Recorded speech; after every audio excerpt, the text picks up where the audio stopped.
Well, the view in Ukraine is determined by our previous experience negotiating with Russia in the previous 10 years of the war, and actually the Minsk process lasted for 8 years, and for 8 years we've been trying to establish a ceasefire, and it didn't work because the other side didn't really want a ceasefire. They wanted to pressure us into the decisions that they wanted us to make. And so I don't think situation has changed significantly at this point. And so when we talk about ceasefire and when we sort of talk about Ukraine agreeing to a ceasefire, that is based on the assumption that Russia agrees to it.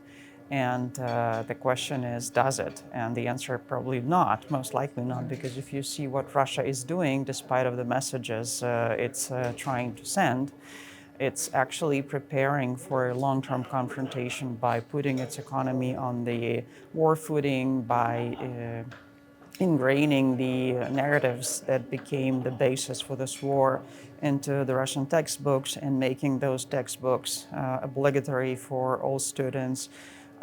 We see them taking very tight control of the information space, so not any other single narrative or opinion can surface there. So they are preparing for a long-term confrontation. And also we see them moving weapons, nuclear weapons, closer to Belarus border. Of course, I mean, militarily that doesn't mean much, but psychologically it means a lot. So that means that they're planning to continue their policy of nuclear intimidation and trying to get other countries to agree. So they basically continue the same policy they have been pursuing, and to me, it would seem that their attempts to send these messages that they are ready to talk, it's an attempt to exploit the Ukraine fatigue, the so-called Ukraine fatigue that people talk about in the West, and also to try to portray Ukraine as a country that does not want to negotiate, that wants to fight. But when you actually look into what they want to negotiate, you really understand that this is not about peace.